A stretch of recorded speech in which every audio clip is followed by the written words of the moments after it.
I pushed the grief aside for so long because I was so determined to figure out a way to help him.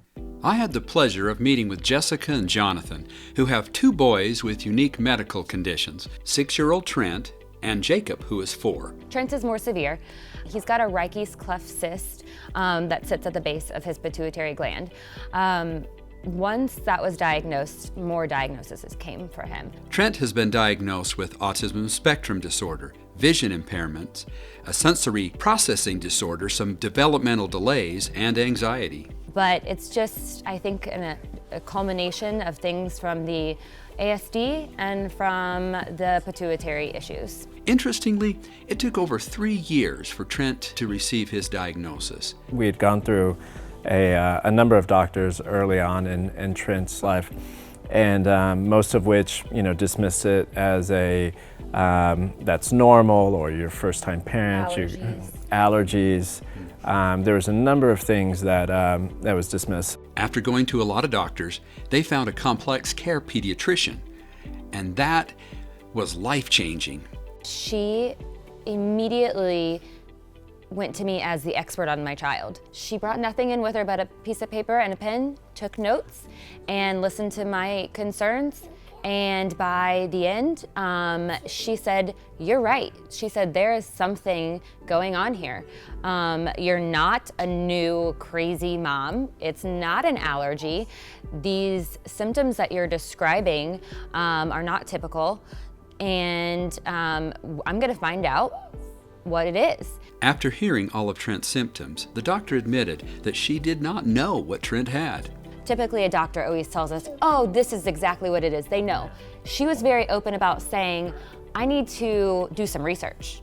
I need to reach out to some other fellow doctors. Let me see." She got back with us and picked up the phone and called us, which is also super rare. What doctor picks up the phone and calls you personally? Right. And she put together a team of different specialists that brought us to the growth hormone disorder diagnosis. And after that, she kept managing us. Every single time we would go in, she said, "Okay, we have this component figured out. I think we need to look down this avenue now." So as we were going, she steered us in the direction every single time into what our next diagnosis was, and followed through. She still follows through.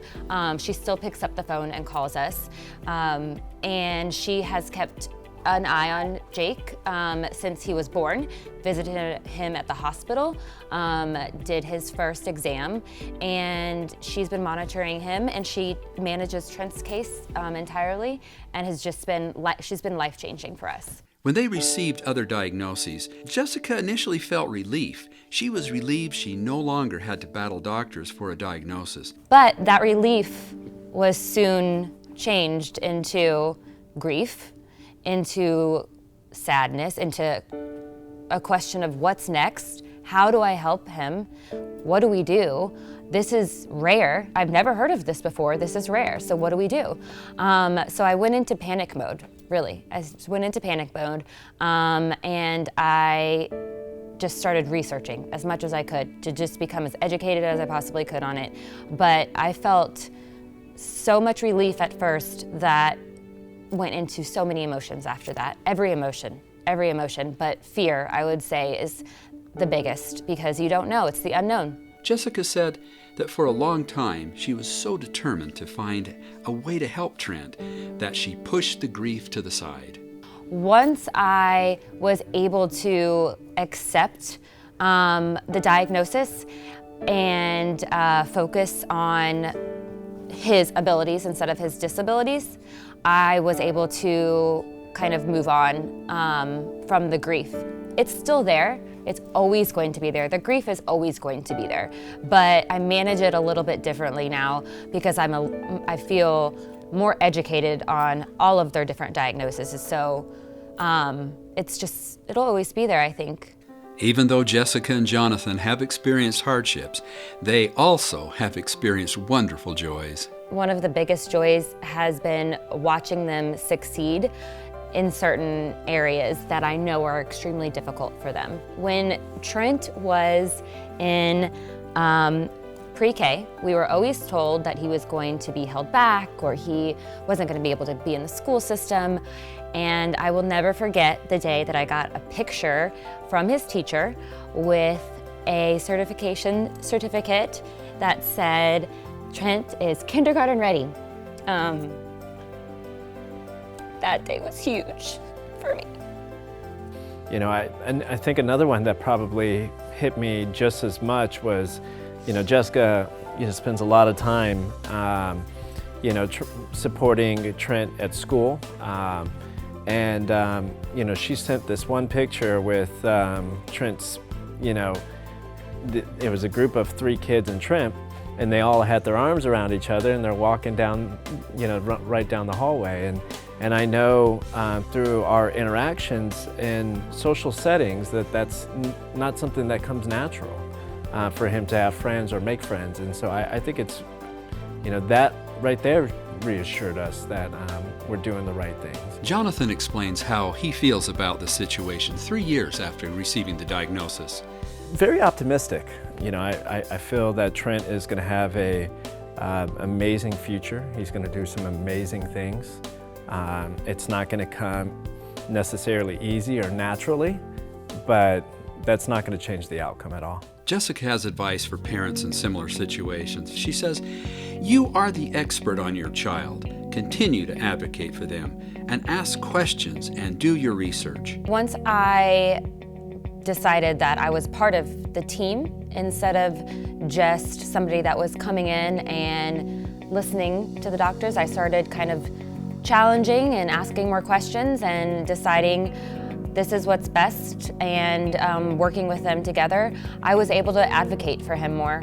I was able to kind of say, hey, this is not working for us as a family. I don't think this is going to work for him. So I really became his voice in that way, and I felt a little bit more empowered each time, and that led to me wanting to help other families and teach them that they can ask questions. They don't have to come into the room and be a secondary person in the room. They can come in and be the expert on their child. Advocacy turned into a big passion for Jessica, and she wanted to help other families, so she founded an organization called Collaborative Corner for Exceptional Children. So Collaborative Corner got started very organically, I would say. We started going to a different therapy location for Trent.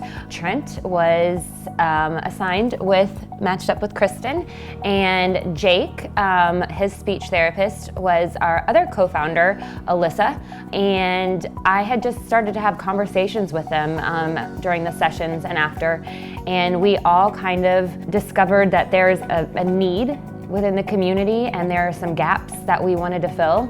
We all had one major thing in common, and that was that we wanted to do more. I met with them one time. We met in one single lunch, and in one lunch we decided that we were going to start an organization that was for all families with children of exceptional needs, and we were going to help them in any way we could and offer as many specialists and services that we could possibly do for them. Collaborative Corner is a nonprofit organization, and they have many specialists like speech and occupational therapists, behaviorists, and education advocates at the ready to help families. They are also a sounding board for families, and there is no cost for their service. We eventually want to open a center to where we can be one-on-one with families. They can come and visit us, and we want to just grow to the point to where we have multiple panelists in every type of field possible, and continue to keep everything free for our families, because we feel like that's big. Keeping the expense down for families, and then also continuing to bridge the gap that seems to be between once you get a diagnosis and what you do next. So we want to continue to be as resourceful as we possibly can for our families and offer them all of the information that we possibly can to help them with not just one part of their journey, but their journey from the beginning to the end, or to get them to where they feel comfortable enough to manage it themselves. These women are busy moms with other jobs and trying to juggle running a young nonprofit organization at the same time. I'm typically up by 5 so I can work on Collaborative Corner for at least an hour. Get my family up and going. I do have an 11-year-old daughter, Bella. Drop her off at school, and then I work full-time at Advent Health, treating patients during evaluations. Typically I could see anywhere from 10 to 14, sometimes 16 patients a day. And then on the way home, we are making phone calls on my lunch break. I'm scheduling phone conferences with these girls and other making potential partnerships or any other associations for Collaborative Corner.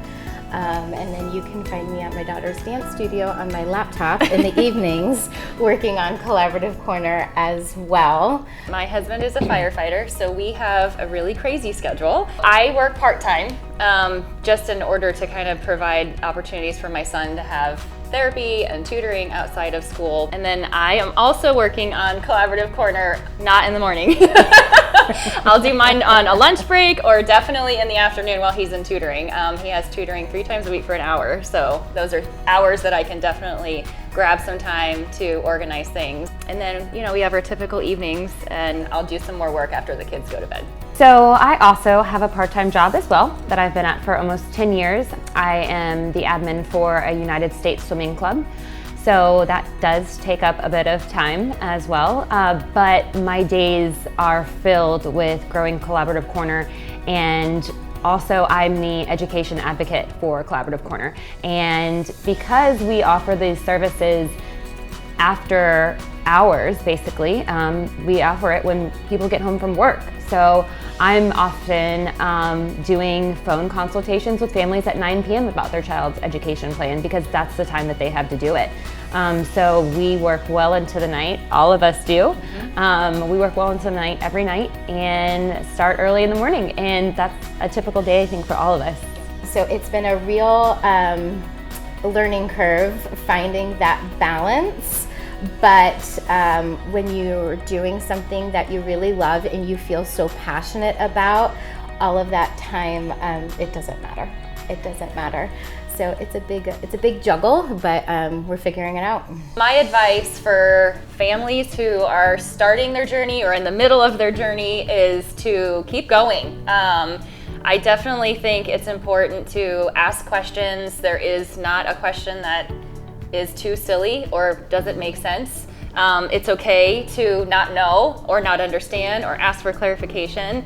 I also want to have people feel empowered, like take advantage of the opportunity you have to learn something new. Learn everything that you can. And then again, be grateful, like just grateful for what you're learning in your life lessons as you kind of have this walk.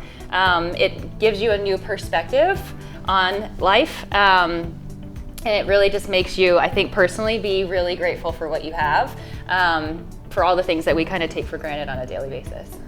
These women and the other people, the other therapists and doctors in my life have shown me to appreciate my child and my children for their abilities instead of their disabilities. So they're teaching me as well as teaching my children. I respect that tremendously. They've taught me how to look at things differently. They've taught me how to be thankful for small moments and to not take anything for granted. So, I mean, again, the abilities and not the disabilities, that's really what they've shown me and what I live by.